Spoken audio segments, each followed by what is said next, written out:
Hi, I'm Amy Stasiewicz, and welcome to the Minutes.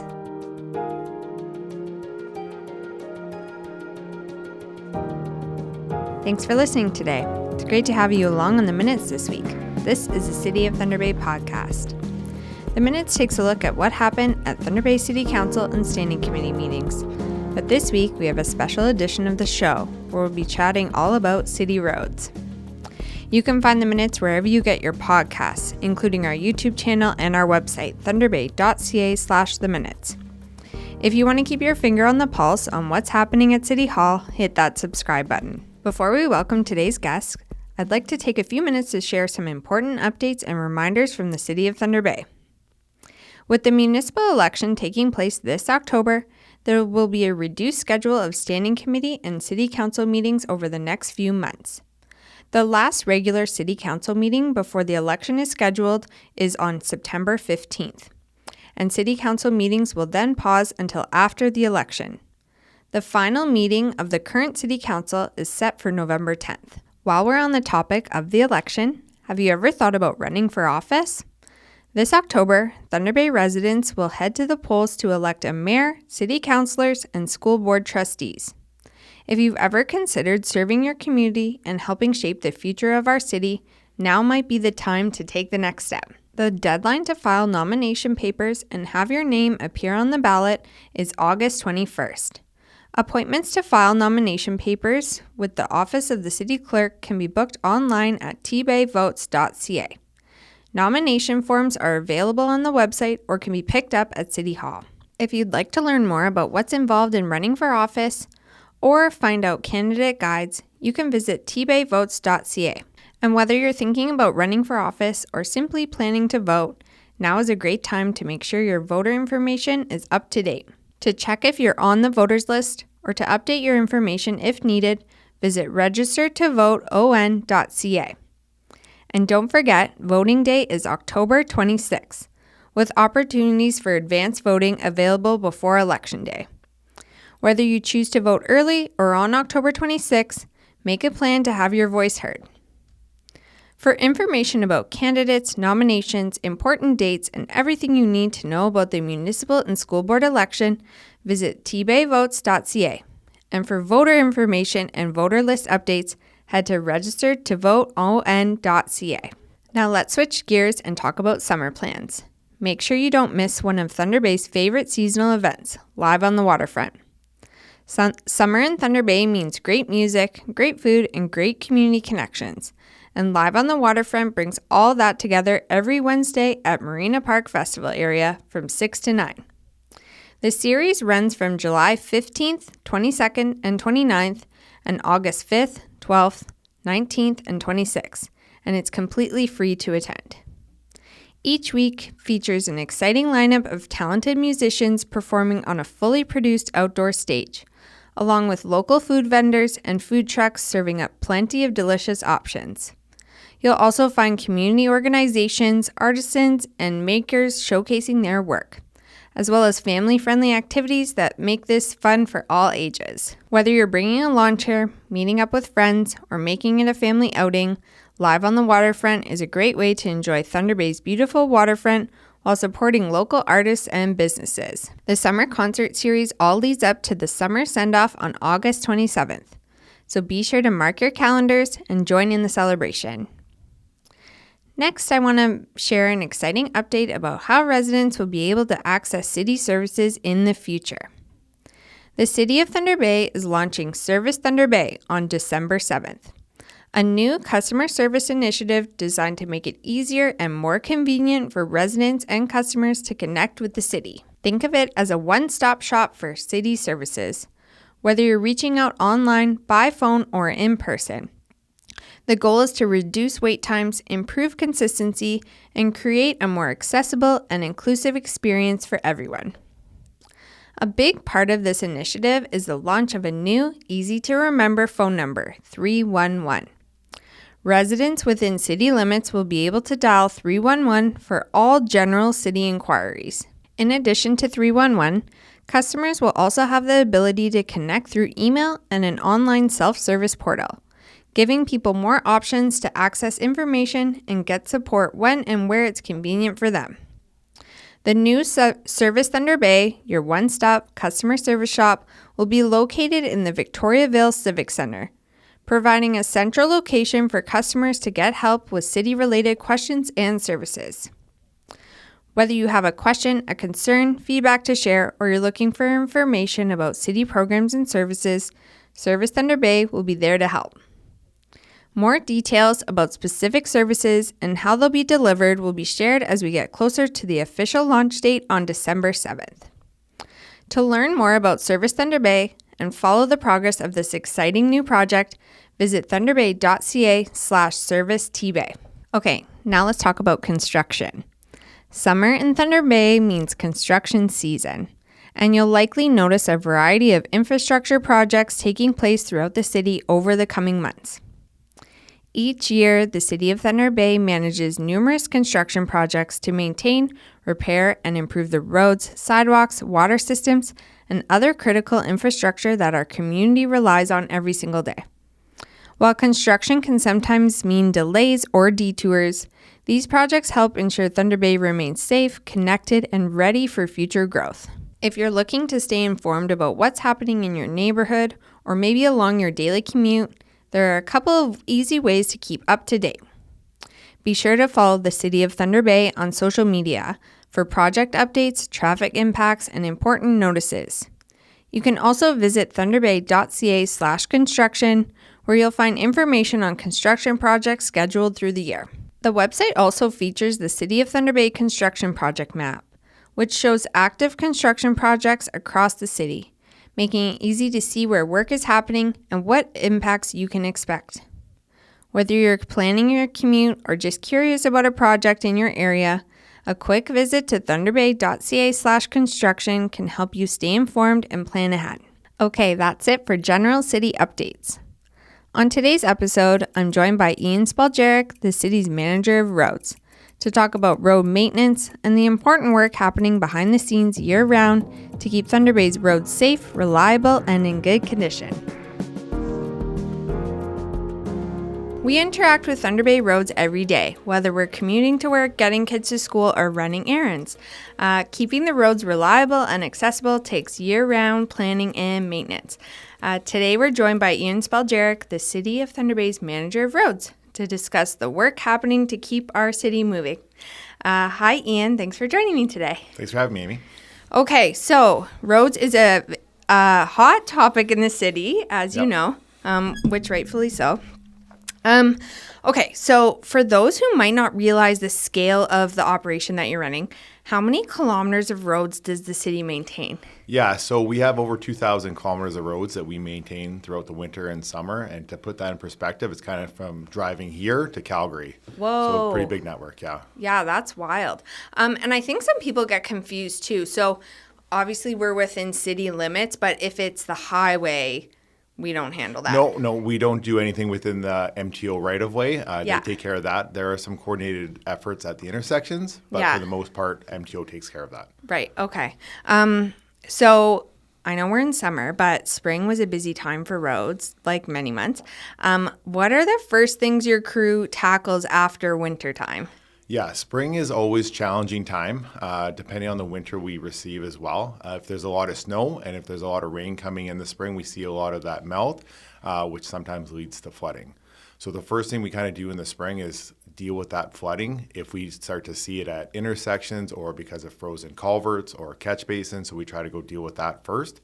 As the snow starts to melt and not be there on the roads anymore in the ditches, then we start to try to go tackle those potholes as well. Right. Yeah. And then you have situations like sometimes in April, May, like it freezes at nighttime still. Yeah, that freeze thaw process is still happening in the spring, and that's when we do see a lot of those potholes start to form. Yeah. And again, sometimes we're receiving snow as well. Yeah. Sometimes into early May. So right. We're balancing many different things that time of year. Yeah, for sure. Okay, so street sweeping is one of the first signs of spring. How does the city decide where to start and how long does that process usually take?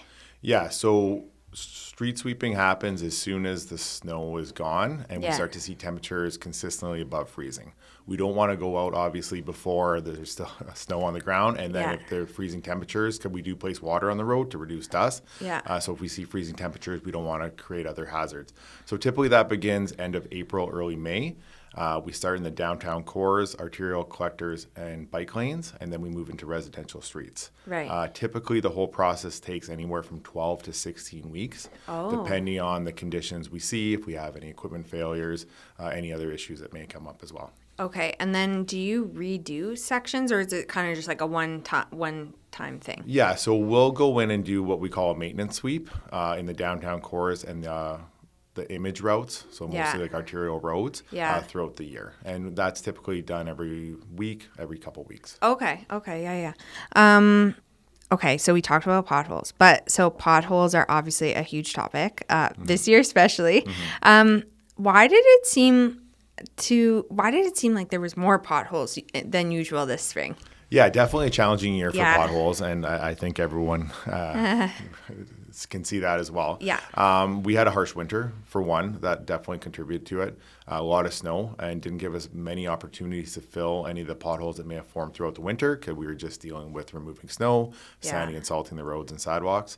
And then the spring came, and we saw a lot of that freeze-thaw cycle and repeated rain events and snow events, which was opening up the road, creating more potholes, and again, not really giving us a chance to address any of those. Yeah. As well, during the winter, all we have available is cold mix asphalt, Yeah. which is more of a temporary repair. Yeah. Hot mix asphalt plants don't open until usually the May long weekend-ish. Right. I think this year was May 7th.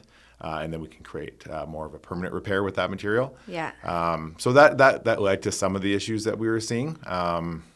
And yeah, it's a lot of holes throughout the city that we need to go address as soon as we can. Right. And if a road is just particularly bad over and over, is that something that engineering maybe would put into the long-term plan to fix that road in general? Yeah. Yeah. And we work with engineering all the time. And if they have some roads scheduled to be, repaved, we'll maybe leave that one and Yeah. go deal with other ones as well. But we Right. definitely recommend certain roads to engineering and ones that they have on their list, like you said, the ones that are deteriorated a bit more than others. Right. And I think this is something too, people will be online and complaining about potholes, but really they should be calling dispatch, right? If they have a specific area that they want. For sure, yeah. Yeah. So we do get calls all the time into dispatch about Yeah, certain yeah. areas for potholes, and it's a great way for us to go send out crews to those locations if we know that there is specifically a one that is giving people a lot of trouble. Yeah. We do have regular road patrols too by our staff that they're marking down certain locations. Right. And we try to prioritize those best we can. Yeah. So you kind of already talked about this, but what does the pothole repair process look like in the winter versus the spring, summer? Yeah, so during the winter, at the beginning of winter, we don't typically see too many potholes. The temperature usually remains, below freezing. There's snow on the roads, so we don't really start to fill potholes or address potholes during the winter. In the springtime, usually after Christmas, January, February, sometimes we'll see some of those warmer temperatures. We may see potholes starting to form, and then we'll get in there with cold mix asphalt. That's Yeah. the only material we have available during the winter. And again, it's more of a temporary repair opposed to a permanent repair with the hot mix asphalt that usually opens in May. So we do have crews going out during the winter and filling holes when they can. That's not when they're dealing with snow events out too. Right. So some winters, like this winter we just had, we're out plowing the roads and sidewalks almost every day. So it Yeah. doesn't really give us time to fill those potholes if there are any. Yeah. And again, the material doesn't stick very well if there's ice in the hole, snow, Yeah. or water in the hole. So that's also a challenge. Yeah.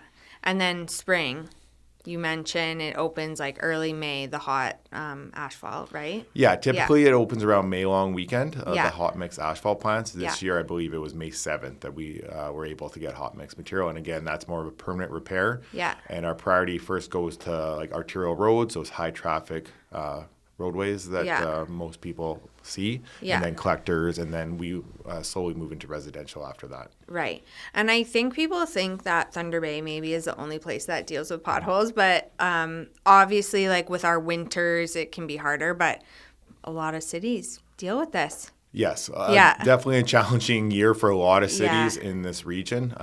Speaking Sault Ste. Marie, Yeah. Sudbury. There's a whole bunch that are dealing with the same issues as us. Yeah. And I talk to them, and they talk to me, and we have discussions. But yeah, we're all kind of in Yeah. the same boat right now. Yeah, for sure. Okay, so how do you decide which roads are repaired in priority or each year? Yeah, so City of Thunder Bay does have a roads maintenance objectives, which kind of identifies and outlines which roads we go to first when we're doing asphalt repairs, especially for potholes. Yeah. So we start with those arterial roads, the high traffic roads, and then we move into collector and then residential streets after that. Okay. So the higher traffic roads, those are the ones we try to tackle first. Yeah. And typically we go in and fill the bigger holes, and we try to get those all filled throughout the city, and then we'll go back and fill some of the smaller holes and cracks. Okay, so Thunder Bay isn't just urban streets. We also have significant network of rural and gravel roads. So what role does your division play in maintaining those roads? Yeah, so like you said, we have quite a extensive network of gravel roads, about 90 kilometers. Whoa. So in the spring, it's usually the worst because, again, we have the winter. It comes in there, there's freezing, there's that freeze-thaw process. Yeah.